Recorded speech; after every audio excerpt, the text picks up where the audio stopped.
Good afternoon, everyone. Welcome to Talking Horses. Anthony Stabile and Andy Serling joining you from a Saturday here at Aqueduct on the turf. I think we got 5 of our 9 races are on the turf today, and we'll head over to NYRA Bets to kick things off. If you're not a member of NYRA Bets, no better time than the present. Use the promo code BONUS200 and we'll match the $200 of your initial deposit. We have a middle pick 4. We have a 9-race card today. Pick 4 in races 2, 3, and 6 today in our 9-race card. We also have cross-country pick 5. Races 7 and 9 here, saddled around the Lexington at Keeneland, the Jenny Wiley at Keeneland as well. A few scratches in there, and Italian will be a heavy favorite. And the Count Fleet at Oaklawn we are also on, and this is a complicated one, from 1 to 4 in FS1, 4 to 4:30 in FS2, and then a 2-hour break. We'll come back from 6:30 to 8 FS2, and we'll be covering the Apple Blossom at Oaklawn Park. Race number 1, 6 furlongs on the turf, and you've taken Rough Draft. Yeah, gonna make a barn switch over to David Duggan. This gelding got the job done first time out, alternating on the lead. Not the toughest bunch of horses first time out, but I thought this was, David made this horse 4-1 on the morning line. I thought this horse would be a little bit of a bigger price. At least I'm hoping this horse would be a little bit of a bigger price. Really yeah, I know. No, I'm surprised by all of this. To be honest with you, I thought Conman would be a very short price in here, and I was going to try to beat Conman on the cutback at a shortish price. Just taking a little bit of a different look with Rough Draft, who I think will be forward. I think you want to be kind of forward in the turf sprints here. I think ordinarily you do, and I don't see a ton of speed in here. So I'm just hoping Trevor puts him into the game early, probably to controlling speed, see if we can get the job done again. I thought it'd be a little bit of a better price. Yeah, I saw the race completely differently. I thought the horse to beat was the number 8, Sandrone. I didn't pick him on top.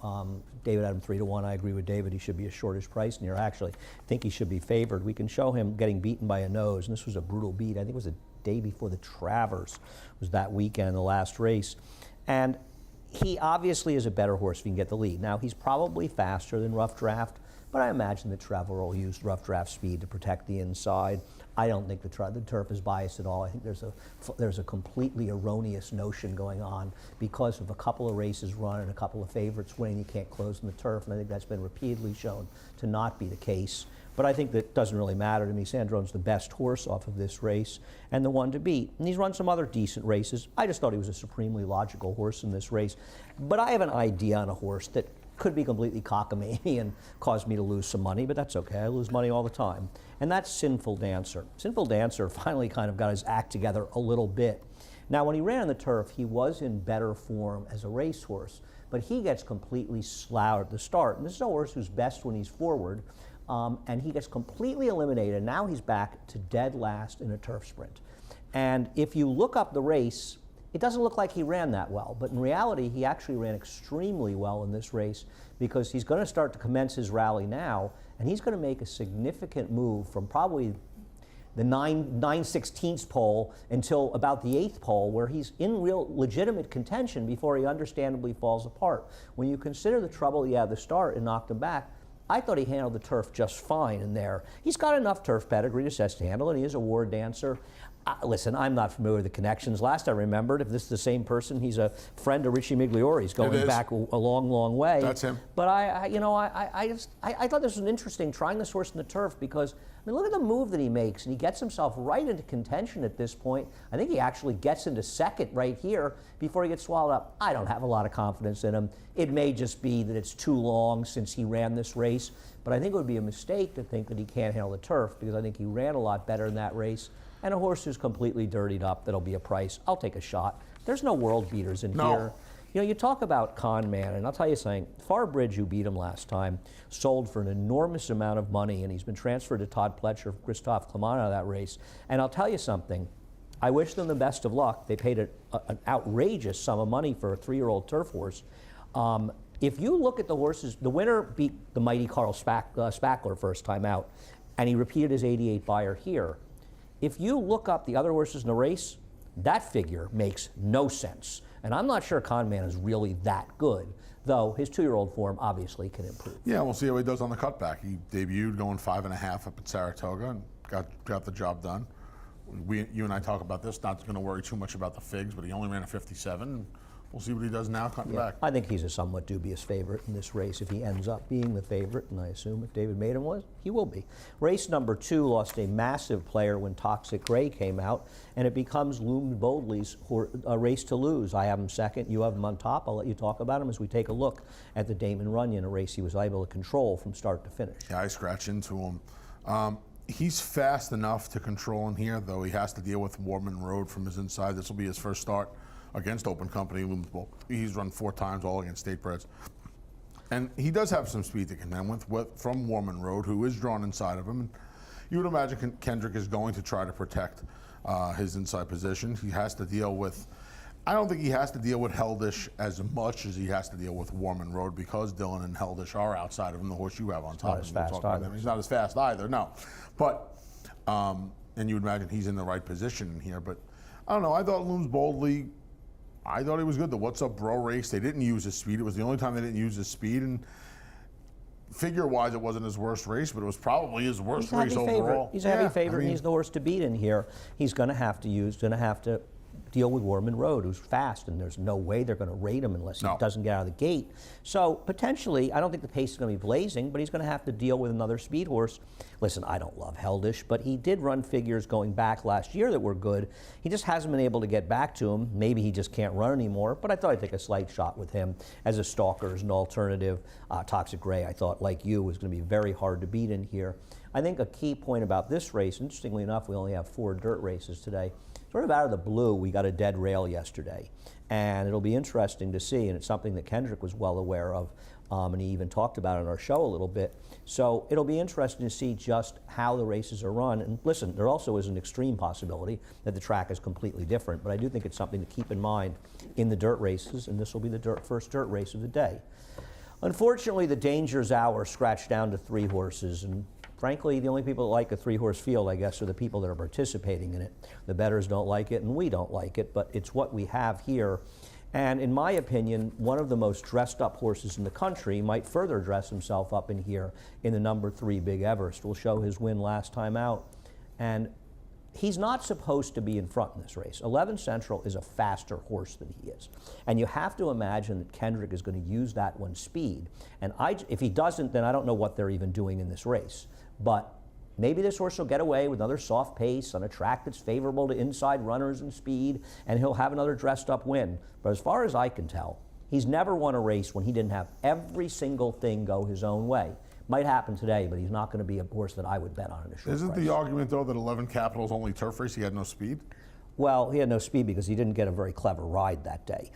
He actually has significantly more speed than that, as he's demonstrated in other races. I agree with you. Well, you probably didn't watch it. It wasn't the most terrific of rides he got in there. And I actually think he's a very interesting horse, 11 Central. The dam has produced 3 turf winners out of 8 to try it, and they were good. She herself ran a 99 Beyer, was second in the Breeders' Cup filly and mare, Celia Hill. She was a Melnick horse, She was the a old very Melnick. nice horse. Yeah, Phil, I remember. I mean, this is a horse. This horse is very dangerous in here, and I think Kendrick is supposed to ride him like he believes he's the best horse in the race, which means he should go to the lead. He might be the worst horse in the race, but he's riding him, and he should ride him like the best horse. Big Everest is not fast. What he is opportunistic. And I just think he's a horse that's cruising to not win races and to come in this race. What price is he going to be in here? 2 to 5? 1 to 5? Yeah. And I'm just not a fan. Okay. I mean, he's just, to me, has had everything to go his own way. Maybe he'll have it again today. I ended up scratching in, or no, I didn't scratch in. I ended up picking Anaconda in here. We'll show you the race.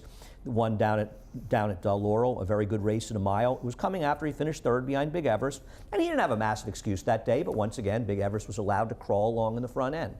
And I'm going to believe it'll be a little more competitive up front. I don't love him, but I don't want to bet Big Everest. So to me, it's the 1 and 4, and if Big Everest wins, I'm going to lose. Okay. Yeah. I mean, obviously not too many places you can go, Andy. No. Yeah. There's not a whole lot going on in here. No, not Maybe Big much Everest will going on, win, but we'll see unfortunately. what happens. Race number 3, the Danger's Hour. Race number 4, at 1 mile. What'd you do here? I went through Sight Unseen, first time for Rudy. So this, I thought there were, well, so I'm assuming you did too. I thought there were 2 places you can go in here. Sight Unseen and Bingo John. I went to sight unseen. It was just his figs are a little bit faster in his last couple of races. You get the big rider upgrade to Jamie Torres. Mark Hennig had a really good winter up here. Horses all ran. This horse is making the trainer switch to Rudy off the claim. I don't love the fact that Rudy kept this horse in jail, but he's a little faster. It's a huge rider upgrade. I think Heeman rides fine. I think it's a huge rider. I think it's. I'm a big Jamie Torres fan. I think Heeman rides fine. What has he done wrong with this horse? I think it's ridden this horse very well. I think it's a huge rider upgrade. The huge rider upgrade is on the 3 horse. That's the huge rider. Well, there's a huge rider upgrade on the 3 as well. Yeah, I You think they're comparable? No, obviously not. I mean, that would be foolish, but I just feel like Sight Unseen's a little faster. I wonder how much of a better price he's going to be, too. I would imagine the Bingo John is going to take an obscene amount of money off the rider change. Well, David has him 7-2 and the 2 9-2, and once again, I'm going to defer to David's morning lines. He does such a good job. I wonder how much money the 4 is going to actually take in here, Life and Light. Well, we'll show Life and Light beating Patrick the Great, and I tend to think Patrick the Great will be favored over the last race, and I'm not sure he some way shouldn't be, and I think the reason I'm showing this race, I don't like Life and Light. I liked him last time. I got lucky to win, but I knew it was a bad field going in. He rode the rail every single step of the way. Dylan gave us a great ride. And the rail was very much the place to be, and the thing about Patrick the Great was he was out in the middle of the racetrack on a day that you wanted to be on the rail. Last time out, he bossed around a very weak field last time. I don't really like Patrick the Great, but I can understand the argument for him. He's going to either stalk the speed of Prince of Joy or control on the front end. Sight Unseen might try to go inside of him there. He's certainly not impossible to do it. I've got him second. Look where the rest of these horses were. Yeah, and he was down the inside. Everything goes his own way. He was very lucky to win. I'm not a fan of him going forward. I even think One More Score's a little interesting. I don't know what happened last time, but his race 2 back would make him very tough in here. As far as Bingo John, I think he's quietly been in extremely good form, and he just hasn't had the best of trips in his races. And it's not so much the trainer change to Jeremiah, who won 2 races yesterday. It's the rider change to Manny Franco. It's a significant rider change, and I think he's dangerous, but I think this race is far more open than you do. Yeah. I even think the horse on the far outside, the 8's not impossible in here. To be honest with you, I think X-Top is a little tough to make. I'm not thrilled with Life and Light, but I think he's not impossible. Nobody else would shot. Bottom horse is so far out the back, though. Anything the blinker's going on. I guess they're trying to get him a little bit closer, but weren't horses doing well from out the back in some races yesterday? This horse is hopelessly out the back. Slow, this horse is 20 lengths out some days. He's slow, no question about it. Race number 5, we have a maiden race on the turf, on the outer turf course, and wanted to show Carlin Clan, who I imagine will be the favorite, who's on a 7-furlong race up at Woodbine. And last time out, he got absolutely burned up in a significant pace in a very, very strong field, relatively speaking. On the other hand, the other speed finished 9th, and he finished 15 lengths in front of this horse. Now, he did come back and run 11 buyer points better at 8-1 in his next start. So you can give this horse a bit of an excuse, and I don't think this is a terrible drop for Robbie Falcone. No idea what they paid for we know what he paid for this horse. They paid $70,000 for this horse. They're running him for $40,000, running where he can win, and I just think he's the horse to beat, even though I picked against him. Took a couple of shots at Gulfstream with this. Yeah, no, he's the I guess he's quote unquote the horse to beat in here. Assume he's the favorite. They started this horse for 35. It was a weird purchase price because this horse debuted for $35,000. And it wasn't like he was setting the world on fire down at Gulfstream. I'm surprised they paid as much as they did for him at the sale, to be honest with you. And I think what they're saying is we made a mistake, which is fine. The dumbest thing you can do in racing is make a mistake and not admit it. I think another horse that's obviously dangerous that I have 4th and you have nowhere is Proven Hope. His first turf race was very good, and he's been in decent form. Not sure why he can't win this race. No, he can't. I wanted to. Well, go ahead. I'll let you talk about the horse that we both picked. No, well, I was going to talk about the 3 a little bit, Carpe Capella. I know they wanted to get this horse on the grass for a while. The 3? Yeah, I want to get this. I'm using this horse in the late pick 5. Good for them wanting to get him on the grass. They might want to get him to a field to graze. Well, but I wish them luck. I want to try to get the horse. I know they wanted to get the 9 on the grass for a while. I don't love the fact that he's running on the grass for a tag. He's a Cairo Prince. There's plenty of turf pedigree here. He lost his last 2 races by 90 very worried. lengths. Yeah, well, obviously worried. So I think they're expecting a claim. They're probably praying. I don't think they're probably offering coffee and donuts to anybody. And you're able to know that's the base on balls you get. So this is not winning a maiden special. No, running where he can win. Yeah. Okay, and you got nothing to say. I mean, you picked him.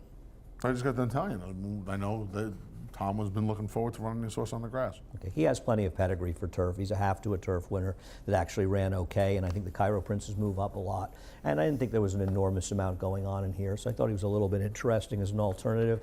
Nothing really against those horses. I think the 4 horse that you have third and I have second. His first turf race, if you could ever refine that race, he can win. He ran against some better horses, but he did not run particularly well in his next turf starts.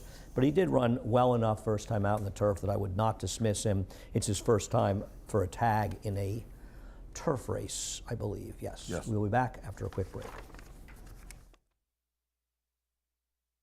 For almost 150 years, the Saratoga name has been synonymous with the finest quality, sustainably sourced spring water available anywhere. Saratoga carries on the rich tradition of its forefathers by crafting each stunning blue glass bottle with the same attention to detail and care that has been its hallmark for generations. Visit SaratogaSpringwater.com today or ask for us by name at your local market or restaurant. Saratoga Spring Water. Make every day exquisite. Welcome back to Talking Horses as we continue the coverage today. Race number 6, a big scratch in here when Raise the Rent came out. It was the 5-2 morning line. Where are you going here? I went to Zerts. Oh, we have his replay. We'll show the replay of him winning. Sorry, Anthony. That's okay. While you talk about him, this is a race on February 9th. Yeah, this is back on February 9th. Barn had the horse for 1 start, got the money with Eric Cancel. Back to Amir Shashakli. This horse was gelded before the last race on the starter allowance claiming day, the claiming championship day. Was in contention, faded late against, I would imagine, a better field. Now in for the bottom. Back on fast ground. This horse I think is a little bit better on fast ground. I don't think this horse liked the track last time. And again, came back quick after the gelding. Now in 6 weeks after the gelding, I think this horse found the right bunch. This horse. Some of his best races have gone wet tracks. Yeah, I know, but this horse is better on fast ground. Not in his This figs, horse he's not. lost a little bit of his luster today because Raise the Rent comes out, and Raise the Rent was the 5-2 morning line favorite. So I would imagine now this horse is going to be. He's the 3rd choice on the morning line. I would imagine the 4 Cash Now, the 6 Zerts, and the 8 No More Talk are all the same kind of a price in here now. So he lost a little bit of his luster. But I like Zerts. I like the horse that finished well ahead of him 2 races back in Midnight Charlie, who's going to be a better price than Zerts today. I think that Midnight Charlie is very dangerous and here he's trying to go a mile, close enough to a pace that fell apart. I understand he's dropping off a bad race, and that's definitely worrisome with him. Having said that, I thought his race 2 back was good enough to be competitive in here. We'll see how the pace plays out. Marvin figures to show some speed. I think Cash Now will be forward in here. But I thought Midnight Charlie was an interesting alternative in this race. I also think Magnificent Chrome is dangerous in here. I know he was bad last time. We'll see. Maybe he can refine that form, sit a little bit farther off the pace today than he was last time out when he was no win position, having to chase Reed Can. But he could be an outside closer in here. So I'm going to focus on those 2 horses. Didn't think Zerts was impossible either, but I thought Midnight Charlie a little bit interesting in here. Race number 7. We are back on the turf, and I'm going to have to show my friend Steve Christor Succulent on top. Not only as a suck up to Steve, but more importantly, because he actually finished first in a race, and that's what she has over everybody else in this race. You can say she was or wasn't justifiably DQ'd. I actually think she was justifiably DQ'd. On the other hand, I also think she was the best horse in this, deserved to win. So it was one of those annoying DQs where if you bet her, and I didn't, but if you bet her, it's frustrating because she really should have won this race, and I understand the DQ. Having said that, I worry about her. She's such a deep closer, and I don't worry about the turf course and this notion that I think is a flawed notion that horses can't close on it. I just worry about this horse is so slow.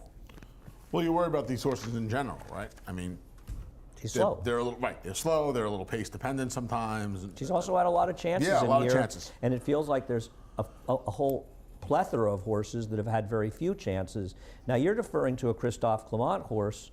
This horse has done no running. Well, I don't know if I necessarily agree with that. Based on what? I don't agree with that. Slow. The first 2-year race unfolded very slowly.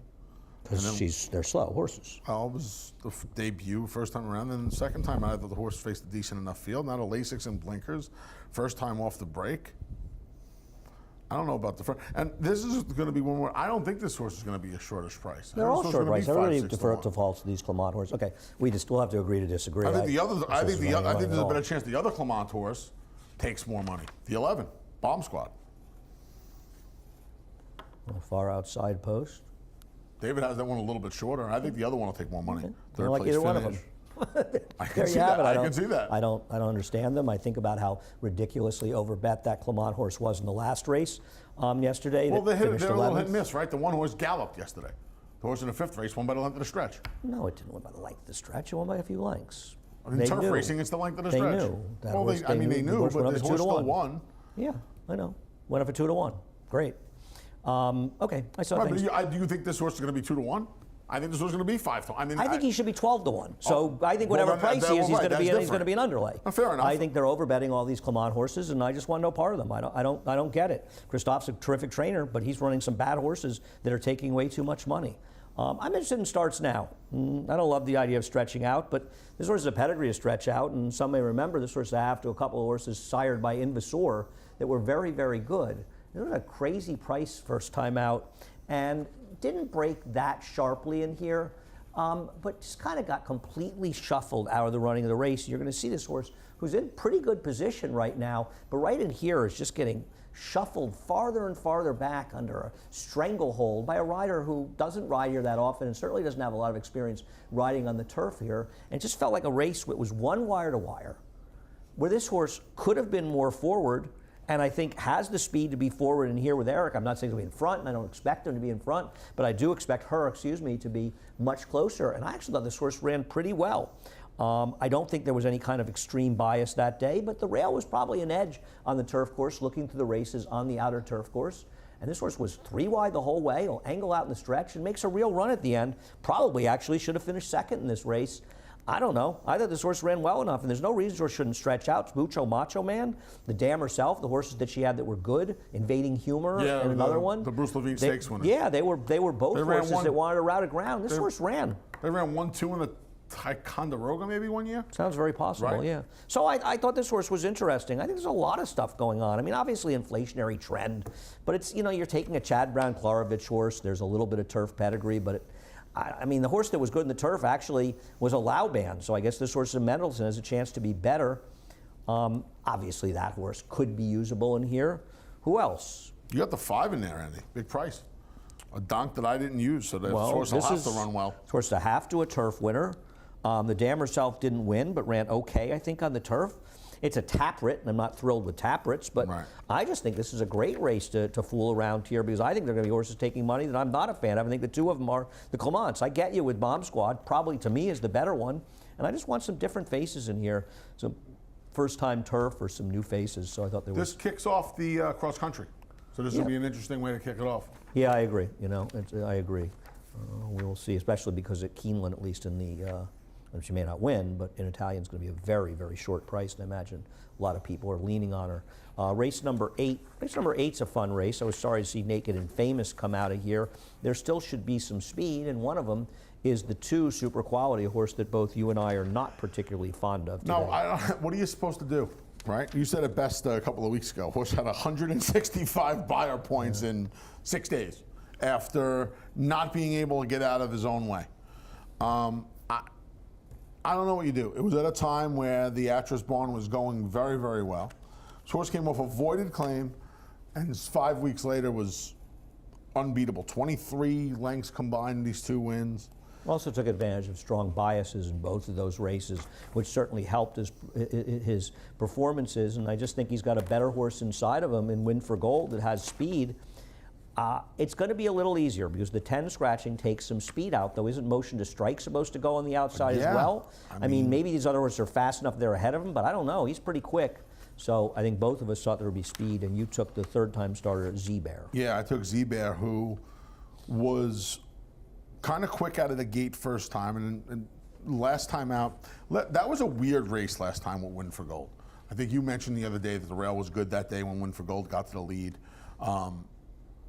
There were like 3 or 4. There were like This 3 horse ran other. fine in there. There were like 3 other horses that I thought would be forward. He was one of them. Midnight Worker had a little bit of speed. There was one other horse. Nobody else left the gate. Win for Gold was in front. He got loose. It was just a weird race. I would imagine, and now, look, there's plenty of speed in here. I don't think He's super logical. Eric's not going to be in front with Z-Bear, but I don't think he's going to be where he was last time. I would imagine he's going to be sitting a better trip. And if he can be one of the first ones. Do you want to be closer? I mean, he was in between horses last time. Now maybe now he's drawn outside here. Maybe it's a bit of draw. I thought the other horse that was a little interesting was Blinding Light, who. Well, isn't he one of the? Oh, he's 11 to 1. He's 8 to 1. Well, they scratched the 10. Yeah. Yeah. Oh no, I agree. I think he's interesting. Oh, you have him second. Yeah, you have ran him second against like better I did. horses in his races. Much better. I mean, I don't know about much. I mean, I would say much better. I think he's running against better, and he's better going to be. He's got plenty of speed to run at today. He's got a good draw. He gets Torres as well. Not that slow. He draws outside. I think I have him second. I thought about putting him on top, same as you. I think he's perfectly logical in here. I did want to show the Necromancer race last time out because I thought that Built to Last ran very well in here. And Chris Engelhardt's barn has been going extremely well, kind of quietly. No, they have no wins so far, but they've hit the board in 4 of their 5 starts. And Necromancer was on the rail in the backstretch and angled out, 2, 3, 4 wide. It was a day he wanted to be on the rail. It was very strong. He did spend enough time towards the inside. I thought he ran okay, but I thought Built to Last ran extremely well. The problem with Built to Last is there's so much speed in here, Yeah. but there's a horse that sat second and won big up at Aqueduct in the slop. I get it. He was a huge favorite that day. But he did run well last time, and I didn't pick him, but I don't think he's impossible in here. I like the 3 Nolo Contesto. I don't know what to do with these Jacobson horses because I do think there's a bit of randomness to David. But this horse ran extremely well last time out at Santa Anita. He was 4 wide around the racetrack. He was the first one to attack the pace in a race that ultimately collapsed in the late stages. He's trying to go a mile. Now, he is a horse that's gone well going a mile, but he's also run well going shorter. And I thought he ran extremely well. Now, I don't know sometimes how to compare the California horses to our horses. Sometimes you want to think they're better. Sometimes you're not so sure. I never know what to do with David's horses. But Nolo Contesto, I thought he ran extremely well last time and thought he'd be very dangerous off that race. And I think this is also a race where you're going to have to see what kind of price these horses are. Because you look at David's board. He's got the 1, 2, 3, to a slightly lesser extent the 4, the 7, and to a lesser extent the 11, all at very similar prices. And what I think David's saying in this case is, Naked Famous was 6 to 1. 6 to 1, yeah. He's saying, I don't know how anyone could be short in this race. His favorite is 9 to 2, right? On the rail. Yeah. How can anybody be short in this race? And I think when you make those kind of lines, a line maker, you're sort of saying, someone's going to take a little too much money, someone 1 or 2, and 1 or 2 of them are going to get under bet. And I think this is a race where there are a lot of horses that can win in here. And it's not going to do you a lot of good in the multis. But playing the race individually, I would really be paying attention to the board in here. And maybe a horse that you have third or something, you know. I mean, I don't know if your horse is going to be that high. I don't know if my horse is going to be. Maybe the 11 gets a little lost. One of these horses, and not necessarily a horse that you love, but a horse that you feel like is supposed to be 5 to 1 with everybody else, ends up 12 to 1, and maybe that's the horse you're supposed to bet in here, because this is a wild race. I mean, I thought this was this is like an old-fashioned fun race. Yep. I mean, this is like, there's a lot going on in here. Yeah. No, so I don't disagree. I thought this was oddly, I mean, maybe the most interesting race of the day. It's an interesting. Because it has form, unlike the maiden The races. last, right? The 7th race is interesting as well, but for But different reasons. they don't have form to different go on. reasons, I'm correct. taking a shot. You're You more and I on took the- the Morley you're more on horse the calm. earlier. I'm taking. We don't know that these You're horses more are on any the good. calm. You You're know, guessing yeah. a little bit. This Right. race, there's form. There's right. form. Like you, I wanted to focus on 3, 7, and 11, but there's another couple, 3 horses that could win this race. We'll see what happens in race number 8, the 9th race, going 6 furlongs on the turf. I don't know why I sent in the replay for Lexi's Spirit, but let's show it anyway for Mark Hennig. By the way, his horse, Ouster, ran a 97 Buyer in defeat yesterday. The winner ran a 101. Ouster ran back to his race. He just ran into a situation where a horse just ran better than he did. that horse ran well yesterday. I don't think Ouster did anything. You know, somebody said to me he didn't like to ride. I'm like, well, where would you think the horse was going to be? What was he supposed to do? Yeah, this horse ran well first time on the grass for Mark, or second time on the grass, I should say. Something went badly wrong last time. Broke slowly, just dropped out of the race, It was was out like in a the middle of the nightmare last racetrack, time. and it just felt like never got untracked in there. And I think if you look at this race is good enough to win here. I'm not in love with him. I thought she had a shot. The problem with the turf sprints, especially going 5/8, if a little something goes wrong Yeah, at the start, there's it's not over. much room for error in No, those there's races. no room, especially down there. You know, up here, especially over at Belmont, something happens. There's a little room forever. Down there, there's none. I thought the edge in here is any money that Spelterini takes, and we'll take a look at I agree. Spelterini on the rail. And I mean, she's such a ridiculous money burner. David made it 6-1 though, so even David's trying to steer you. Even David's trying to steer you away at this point. This horse ran once on the turf, route or not, and really didn't run that well, No. but didn't run that badly. And some people are going to like this horse cutting back. Listen, I don't know anybody's a fan of this horse, isn't flat broke by now, but I want to play against this horse. And the interesting thing is that Risk Free, who doesn't have any turf pedigree, ran well enough in here and close enough to Spelterini. I'm showing this replay because I don't want these horses. I don't either. You've taken the 6. I went to accept the outcome. Who did have a little bit of trouble going into the first turn last time. And more trouble in the stretch. It's too slow. Yeah. Well, you think that's what it is? Well, maybe cutting back's going to help. know. Because those are the 2 turn. That's the almost mile. Cutting back. I got a little push on Georgia Breu's horse for the grass, so I used the 6 and the 7 mostly. I'll have a little 3 in there, Bobby Robato. I didn't see the 7 has any turf pedigree at all, except being Cantharos. I saw a little different. I do like Quiescent in here, who has enough turf pedigree, even though the horses haven't won. They run okay, though. I think it's a better dirt family if you look at it, but could be an interesting horse. Quiescent. It's funny, the Great Maybe, who ran so well and being the first time, ran like garbage the next 2 times. It looks so good for Cherie DeVoe and Leal first time out. I like Miss San Gabriel, and I know David has her favored. I actually thought she'd be shorter. I don't really mind. She lost to Danse Macabre first time out. I don't know. I just thought she looked like she ran well enough in her debut at Colonial in July that she just might be just the best horse in here. I didn't have a particularly clever opinion. I just thought she's probably the best horse in the race. So I've got her on top in here, but I'll use Quiescent a little bit. I'll throw and accept the outcome. It just feels like accept the outcome. You know, Chaparral runs the 2-turn race to start out and then cuts back to 6, and it just doesn't give me a lot of confidence that he really has a particularly strong opinion of her. I have no idea if I'm right or wrong what he thinks about her.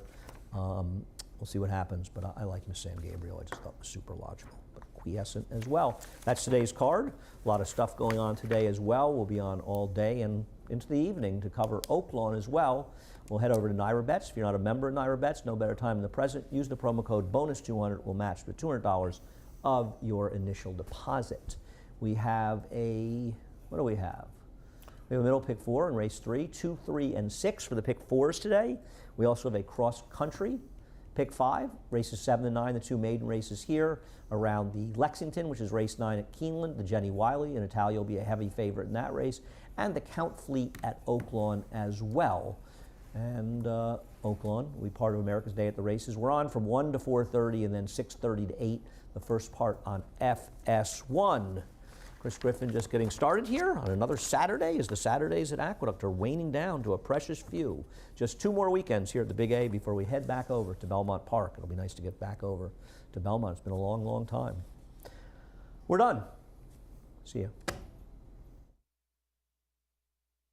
For almost 150 years, the Saratoga name has been synonymous with the finest quality, sustainably sourced spring water available anywhere. Saratoga carries on the rich tradition of its forefathers by crafting each stunning blue glass bottle with the same attention to detail and care that has been its hallmark for generations. Visit SaratogaSpringwater.com today or ask for us by name at your local market or restaurant. Saratoga Spring Water. Make every day exquisite.